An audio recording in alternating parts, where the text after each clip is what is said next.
ہمارا دین دین فطرت ہے اور خالق کا عطا کردہ دین ہے. اس خالق نے مجھے اور آپ کو پیدا فرمایا اور وہ فرماتا ہے کہ الا یعلم من خلق، کیا وہی نہ جانے گا جس نے پیدا فرمایا؟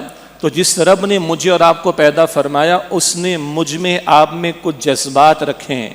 وہ جذبات مطلوب ہیں، پازیٹیو ہیں، مثبت ہیں، اگر صحیح رخ پر ان کو استعمال کیا جائے. ایک چھوٹی سی بات، غصہ آنا ہماری فطرت میں ہے مگر صحیح جگہ آنا چاہیے. اللہ کے پیغمبر کو بھی غصہ آتا تھا مگر کہاں؟ جب اللہ کا حکم ٹوٹتا تھا، اللہ کی حد ٹوٹتی تھی. تو عائشہ رضی اللہ تعالی عنہا فرماتی ہیں سب سے بڑھ کر غصہ رسول اللہ کو آتا تھا صلی اللہ علیہ وسلم. دین کا حکم ٹوٹے غصہ آنا چاہیے. آج ہمارے طاقتور طبقات کو غصہ ملک میں آ رہا ہے، لیکن کشمیر میں ظلم ہوتا ہے ہندوؤں کی طرف سے غصہ زیادہ نہیں آتا. اسرائیل ظلم کرتا ہے فلسطین کے اندر غصہ زیادہ نہیں آتا. غلط جگہ غصہ نکل رہا ہے نا، اپنوں پہ غصہ نکل رہا ہے. قرآن کہتا ہے، صحابہ کرام کی شان ہے سورہ فتح کے آخر میں اشداء علی الکفار رحماء بینہم. یہ نبی علیہ السلام کے صحابہ کفار کے معاملے میں بڑے سخت جان، سخت چٹان کی طرح ہیں، آپس میں بڑے رحم دل ہیں. تو بہرحال غصہ ایک فطری جذبہ ہے.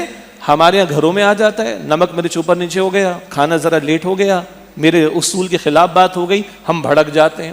اور کتنی مرتبہ خود اللہ کا حکم توڑتے، اپنے گھر میں اللہ کا حکم ٹوٹتے ہوئے دیکھتے ہیں، ہمارے چہرے کا رنگ تبدیل نہیں ہوتا. یہ غلط بات ہے. غصہ فطری جذبہ ہے، صحیح جگہ آنا چاہیے. کمپٹیشن کا جذبہ، مسابقت کا جذبہ، آگے بڑھنے کا جذبہ فطری بات ہے. میں چاہتا ہوں کہ میرے بچے کے گریڈز اچھے آئیں، وہ اور بچوں سے آگے بڑھ جائے. میں چاہتا ہوں کہ میری پرفارمنس ہے تو مجھے اپریشیٹ کیا جائے اینڈ سو آن.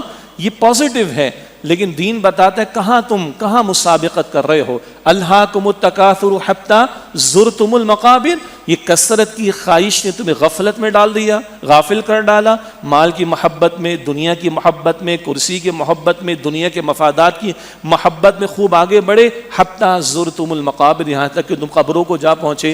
کتنا بنا لیا، کتنا جمع کر لیا، قبر میں جانے والا نہیں. کفن میں جیب بھی نہیں ہوگی، اور قبر میں اگر سگنلز آ بھی گئے تو آن لائن ٹرانزیکشن بھی نہیں ہو سکتی. تو قرآن کہتے ہیں کہاں دوڑ لگا رہے، چھوڑو اس کو. سابقوا الی مغفرۃ من ربکم وجنۃ عرضھا کعرض السماء والارض. سورہ حدید آیت نمبر 21. مسابقت کرو، کمپٹیشن کرو، ایک دوسرے سے آگے بڑھنے میں دوڑ لگاؤ اللہ کی مغفرت کے حصول کے لیے، اللہ کی جنت کے حصول کے لیے. وہ ابد الآباد، ہمیشہ ہمیشہ کی زندگی، اس کے لیے دوڑو تو بات بنتی ہے نا. غزوہ تبوک کا موقع، اللہ کے رسول علیہ السلام نے اعلان فرمایا جو جتنا راہ خدا میں لا سکتا ہے پیش کرے. بہت سارے واقعات ہیں. حضرت عمر رضی اللہ تعالیٰ عنہ فرماتے آج تو میں پیچھے چھوڑ دوں گا، آج تو میں ابو بکر کو پیچھے چھوڑ دوں گا رضی اللہ عنہ. آدھے گھر کا مال لے کر چلے اس ارادے کے ساتھ کہ میں آگے بڑھ جاؤں گا، ابو بکر کو پیچھے چھوڑ دوں گا رضی اللہ عنہ. جب وہاں پہنچے تو معلوم ہوا ابو بکر آ گئی ہیں، وہ پورے گھر کا مال لائے ہوئے تھے اللہ کی راہ میں پیش کرنے کے لیے. یہ دوڑ ادھر بھی لگی ہے، یہ پازیٹیو دوڑ ہے. جب یہ دوڑ لگے گی تو خیر بڑھے گا معاشرے میں، نیکی بڑھے گی معاشرے میں، تقویٰ بڑھے گا معاشرے میں. ہم دوسرے کے لیے نفع کا باعث ہوں گے، زحمت کا باعث نہیں ہوں گے. ہم دینے والے ہوں گے، لوٹنے والے نہیں ہوں گے. تو یہ فطری جذبہ ہے کمپٹیشن کا، آگے بڑھنے کا، مسابقت کا. دین اس کو صحیح رخ پر ڈھالتا ہے. اسی طرح اللہ تعالیٰ نے بندوں میں ایک فطری جذبہ رکھا ہے، ایک خواہش رکھی ہے. کبھی ہم اس کو اینیمل انسٹنکٹ کہہ دیتے ہیں، کبھی اس کو ہم شہوت کہہ دیتے ہیں. سادہ سے جملے میں، بچے بھی مجلس میں ہوتے ہیں، سادہ سے جملے میں وہ فطری خواہش جسے نکاح کے ذریعے پورا کیا جائے، یہ فطری خواہش بھی اللہ نے ہم میں رکھی. جیسے غصے کا جذبہ فطری ہے، صحیح جگہ استعمال کرو.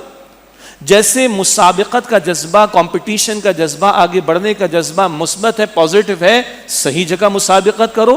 یہ فطری خواہش بھی پازیٹیو ہے، اس کو صحیح جگہ پورا کرو.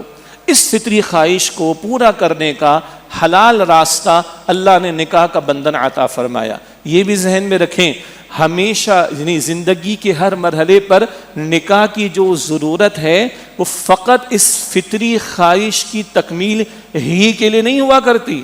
جب عمر بڑھ جاتی ہے بندے کی، 50 کا ہو گیا، بندہ 60 کا ہو گیا، اب وہ خواہش کے مقابلے میں سکون کا پہلو یا غمخواری کا پہلو، ہمدردی کا پہلو، سہارا بننے کا پہلو، یہ زیادہ بڑھ جایا کرتا ہے. اور اسی کا ایک نتیجہ کیا ہے؟ نکاح ہوگا، گھر آباد ہوگا، اللہ اولاد بھی عطا کرے گا، نسل انسانی کا قافلہ آگے بڑھے گا. زنا کے نتیجے میں تو معاشرے گندگی کا شکار ہوتے، دنیا گندگی کا ڈھیر بنتی چلی جا رہی. نکاح کے ذریعے پاکیزہ گھرانے اور پھر اولاد کا حصول، پھر شوہر بیوی کا ربط اور تعلق مضبوط، تو اولاد کو توجہ ملے گی ماں اور باپ دونوں کی، اس کی تربیت کے لیے ضروری ہے. تو نکاح کے ذریعے یقیناً وہ فطری خواہش کا حصول بھی ہے، تکمیل بھی ہے، سکون کا حصول بھی ہے، لیکن ہمدردی کا پہلو، غمخواری کا پہلو، ایک دوسرے کا ساتھ دینے کا پہلو. سبحان اللہ. اللہ کے رسول علیہ السلام دعوت دے کر آیا کرتے تھے قبائل کو یا قافلوں کو، اور سیدہ خدیجہ کے پاس آتے تھے رضی اللہ تعالی عنہا، اور حضور کچھ پریشان ہوتے. حضور کی پریشانی کیا ہوتی؟ لوگ قبول نہیں کرتے، لوگ اسلام قبول نہیں کر رہے، اللہ کی دعوت قبول نہیں کر رہے. تو بی بی خدیجہ کا بھی آپ کو دلاسا دیا کرتی تھی رضی اللہ تعالی عنہا. یہ امام الانبیاء کے گھر کی مثال ہے صلی اللہ علیہ وسلم. یہ بہت سارے مقاصد اور بھی ہے، یعنی پروٹیکشن کا معاملہ. ایک عورت کو پروٹیکشن ملتی ہے نکاح کے نتیجے میں، باعزت طور پر زندگی گزارنے کا موقع میسر آتا ہے. کل وہ آج وہ بیوی ہے، کل وہ ماں بنے گی، تو ماں کا کیا مقام اللہ کا دین ہمارے سامنے رکھتا ہے. ان ساری باتوں کو دیکھیں تو بہرحال یہ فطری جذبہ اللہ نے رکھا. دین فطرت ہے، اور اس فطری خواہش کو پورا کرنے کا پاکیزہ راستہ نکاح کا عطا کیا گیا. یہ تو ایک یاد دہانی کی بات تھی. اس وقت اصل مسئلہ کیا تھا؟ میں نے عرض کیا کہ اخباری اطلاعات اور سوشل میڈیا پر آنے والی اطلاعات کے نتیجے میں بتایا جا رہا ہے اس پاکستان میں 4 کروڑ سے زیادہ لوگ ہیں. بچوں کو چھوڑ دیں، ادارہ شماریہ اسٹیٹسٹکس کا جو ڈپارٹمنٹ ہے اس کی فگرز کچھ لوگوں نے شیئر کی ہیں، 15 برس سے اوپر کی بات ہو رہی. اس کے مطابق تو 4.25 کروڑ کی تعداد ہے کہ جن کے ابھی نکاح نہیں ہوئے. نمبر 1. نمبر 2، کچھ عرصے پہلے کی رپورٹ کے مطابق 2.5 کروڑ لڑکے اور لڑکیاں 30+ سمتنگ، یہ 2.5 کروڑ کی تعداد ہے کہ جن کے نکاح نہیں ہوئے.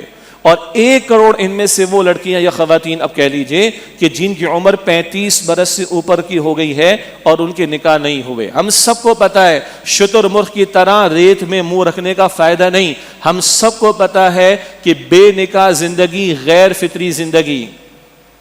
خاص کسی کا کوئی خاص ایکسیپشنل معاملہ ہو تو بات الگ ہے، ایکسیپشنز پروف دا رول والی بات ہے. ان ایکسیپشنز کی ہم بات نہیں کر رہے، نہ کسی پہ انگلی اٹھا رہے. عموم کے اعتبار سے ہمیں پتہ ہے غیر نکاحی زندگی، بغیر نکاح زندگی غیر فطری زندگی ہے. یہ ایک فطری تقاضا ہے. اگر حلال سے پورا نہیں ہوگا تو لا محالہ شیطان حرام کی طرف لے کر جائے گا. اور زنا کس چیز کو کہتے ہیں؟ ایک وہ زنا کا عمل ہے جسے ہم جانتے ہیں، جس پر شریعت نے سزائیں بھی بتائیں. وہ الگ بات ہے کہ شریعت نافذ نہیں تو سزاؤں کا نفاذ کیسے ہوگا، اور آبرو کیسے، عزت کیسے محفوظ رہے گی. لیکن اللہ کے رسول علیہ السلام کی حدیث صحیح مسلم شریف میں آنکھ بھی زنا کرتی ہے، کان بھی زنا کرتے ہیں، زبان بھی زنا کرتی ہے، دل بھی زنا کرتا ہے، ہاتھ بھی زنا کرتا ہے، پیر بھی زنا کرتا ہے. آنکھ کا زنا شہوت سے، یہ بری ارادے سے نامحرم کو دیکھنا. کان کا زنا شہوت برے ارادے سے ایسی باتوں کو سننا جس سے جذبہ بھڑکے.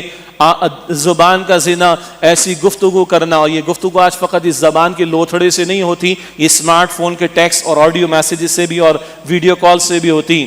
زبان کا زنا ایسی گفتگو کرنا جس سے جذبات بھڑک کر غلط جگہ استعمال میں آتے ہوں. دل کا زنا نامحرم کا خیال دل میں لا کر لذت محسوس کرنا، یہ دل کا زنا ہے. ہاتھ کا زنا نامحرم کو چھونا، یہ ہاتھ کا زنا ہے. پیر کا زنا ایسے مقام کی طرف جانا، ایسے مواقع کی طرف جانا جہاں یہ جذبات بھڑکتے ہوں اور کہیں غلط جگہ پھر ان کا استعمال ہوتا ہو. یہ 6 اعضاء کے زنا کا ذکر اللہ کے رسول نے فرمایا علیہ السلام.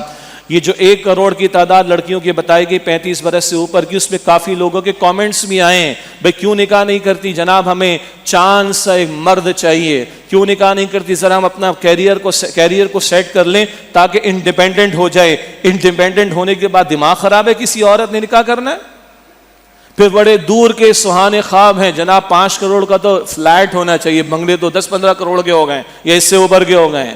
یہ اتنے بڑے بڑے حسین خوابوں کے ساتھ عمریں نکل رہی ہیں، وہ پرانے جملے ہیں، بالوں میں چاندی آ چکی ہے، سفید ہو چکے ہیں، لیکن نکاح کے لیے تیار نہیں۔ یہ جو ہم نے مائنڈ سیٹ بنا رکھا ہے نا، اس کا نتیجہ کیا ہے؟ جوانیاں لٹ رہی ہیں۔ کتنا خاموش بیٹھیں گے، کتنا گوارا کریں گے ان چیزوں کو؟ اور اللہ کے رسول علیہ السلام نے تو توجہ دلائی، آپ نے فرمایا کہ نوجوان تم میں سے جو استطاعت رکھتا ہے وہ نکاح کرے، کیونکہ یہ نکاح نگاہوں کو نیچا رکھتا ہے، شرمگاہ پرائیویٹس کی حفاظت کرتا ہے۔ اللہ کے رسول کی تعلیم علیہ السلام، اللہ کے رسول کے صحابہ ارلی میرجز کیا کرتے تھے، اللہ کے نبی نے توجہ دلائی اس کی صلی اللہ علیہ وسلم۔ اللہ کے رسول کا اپنا پہلا نکاح کس عمر میں ہوا ہے؟ جب آپ 25 برس کے ہیں، گو کہ نزول قرآن کا معاملہ تو 40 برس کی عمر میں آیا۔ پھر صحابہ کی زندگی دیکھیں، ارلی میرجز کا معاملہ تھا۔ آج ہم نکاح کو ڈیلے کر کے کیا کر رہے ہیں؟ ہم ان فطری جذبات کو کچلنے کی کوشش کر رہے ہیں۔ وہ کچلے نہیں جا سکتے، وہ ادھر نہیں ادھر جا کر پورے ہوں گے، رو رہے ہیں وہ۔ خدا را اس بات پر ہم توجہ کریں۔ ہمارے استاد ڈاکٹر اسرار احمد صاحب رحمۃ اللہ علیہ نے بھی ایک باقاعدہ اس نوعیت کی تحریک چلائی، اس کا عنوان یہ رکھا، نکاح آسان تحریک۔ یعنی اللہ کے اس بندے نے جمعے کے خطابات میں اس کو بیان کیا، ڈاکٹر اسرار صاحب رحمۃ اللہ علیہ نے نکاح کے خطبات میں اس کو بیان کیا۔ ہمارے بعض علماء بھی کوشش کرتے ہیں کہ جب نکاح کے خطبے کا بیان ہو تو 10-15 منٹ 20 منٹ بات کی جائے اور بتایا جائے کہ دین میں نکاح کتنا آسان ہے، کرنے کے موٹے موٹے کام کیا ہے۔ نکاح کا پیغام تمہارے سامنے آ جائے، کوشش کرو جلد از جلد طے کر دو اور جلد از جلد اپنی اولاد کا نکاح کرو، ورنہ اگر اولاد غلط کام میں مبتلا ہو تو اللہ کے رسول علیہ السلام نے فرمایا کہ ماں باپ پر بھی الزام آئے گا، ماں باپ بھی پکڑے جائیں گے اس معاملے پر۔ بہرحال نکاح کا پیغام کس بنیاد پر طے کیا جائے؟ اللہ کے رسول نے فرمایا کہ لوگ دیکھتے ہیں خوبصورتی کو، خاندان کو، مال کو اور دینداری کو۔ یہ بخاری شریف کی روایت۔ تم دینداری کو ترجیح دو، باقی چیزیں بھی دیکھ لو، دین کو ترجیح دو۔ اللہ کے ہاں ایمان کی بنیاد پر نجات ہے، پیسے کی بنیاد پر نہیں ہے، بنگلوں کی بنیاد پر نہیں ہے، جائیدادوں کی بنیاد پر نہیں ہے۔ تو دین کو ترجیح دو تاکہ آخرت بھی سنورے، اور آخرت پیش نظر ہوگی تو دنیا بھی بہتر ہو جائے گی، عافیت و سکون والی۔ نکاح کا پیغام آئے اولاد کے حوالے سے، دینداری کو ترجیح دو۔ اللہ کے رسول فرماتے ہیں علیہ السلام، نکاح کا اعلان کرو۔ یہ منگنی کا اناؤنسمنٹ کوئی نہیں ہمارے دین میں، کوئی تقریب نہیں، ایک ہے نکاح کا اعلان۔ بہتر ہے کہ مسجد میں انعقاد کیا جائے، گواہوں کی موجودگی میں نکاح ہو جاتا ہے، مسجد میں نہ کیا، گھر میں کیا، کسی ہال میں کیا، ہو جاتا ہے۔ مسجد میں اچھی بات ہے، اس کے اپنے دلائل ہیں۔ تو ایک ہے نکاح کا اعلان، اور نکاح کے موقع پر چھوارے تقسیم ہوتے ہیں، وہ لڑکے والے لاتے ہیں، لڑکی والے لاتے ہیں، لڑکے والے لاتے ہیں۔ سنت کی تعلیم چلی آ رہی، لڑکی کے ماں باپ پر، اس کے بھائیوں پر 1 روپے کا خرچ نہیں۔ اور نکاح کا فنکشن لڑکی والوں کا مانا جاتا ہے، اور چھوارے لڑکے والے کیوں لے کر آ رہے ہیں؟ پھر جو لڑکی والے لاکھوں کا کھانا کھلا سکتے ہیں، 2-4 ہزار روپے کے چھوارے نہیں کھلا سکتے نہ۔ سنت کی تعلیم ہے، یہ مرد پر ذمہ داری ہے، اور مرد کو مرد بننا چاہیے۔ میں ایک جملہ عرض کر دیتا ہوں، بہت سی جگہ مرد شادی کے موقع پر نامرد نظر آتے ہیں، نامرد۔ بیٹی کے باپ سے جہیز بھی چاہیے، گاڑی بھی چاہیے، کپڑا بھی چاہیے، پیسہ بھی چاہیے، یہ بھی چاہیے، وہ بھی چاہیے۔ اور کم بخت آدمی، تجھے مرد بنایا اللہ نے، کفالت کی ذمہ داری تجھ پر ہے، پوری زندگی تو نے اس عورت کی کفالت کرنی، کل اللہ بچے عطا فرمائے گا، تو نے کفالت کرنی، اور تو نکاح کے آغاز پر جو ہے یہ ڈیمانڈز کر رہا ہے، تو اس سے کیا توقع ہوگی؟ تو پوری زندگی کا تو ذمہ لے گا۔ بات سمجھ آ رہی؟ یہ نامردی کی بات ہے، استغفر اللہ، ہم نے مصیبت بنا رکھی۔ بس نکاح کا اعلان ہے، چھواروں کی تقسیم ہے، اور ایک دعوت سنت رسول میں ولیمے کی، بس وہ بھی سہولت سے۔ وہ امبانی فیملی کی طرح 6 مہینے پہلے اور 6 مہینے بعد ایک مرتبہ اتنے ارب روپے، دوسری مرتبہ 83 ارب روپے خرچ کرنے کا کوئی بہانہ نہیں۔ یہ تو کچھ اور ہے، حرام خوریاں ہیں جس کا اظہار یہ ہوتا ہے۔ 70-80% لوگوں سے پوچھیں، مصیبت ہے، بجلی کا بل دینے کو پیسہ نہیں ہے، وہ کہاں سے بیچارہ لڑکی کا باپ جہیز کے اور دیگر تقاضے پورے کرے گا؟ کس نے مشکل بنایا؟ ہم نے۔ ایک دعوت ولیمے کی سہولت کے ساتھ، آپ ایک ڈش کھلائیے، اللہ نے توفیق دیا، 2 ڈش کھلائیے، ٹھیک ہے، دکھاوا نہ ہو اس کے اندر۔ اور بھائی نیند کرائے کے گھر میں بھی آ جاتی، بلکہ گھر کیا مکان، اصل تو آخرت کا گھر ہے، دنیا کرائے کا مکان ہے، اپنا گائیں ادھر، مرنے کے بعد تھوڑے میرے کو رہتا ہے، اصل تو آخرت کا گھر ہے۔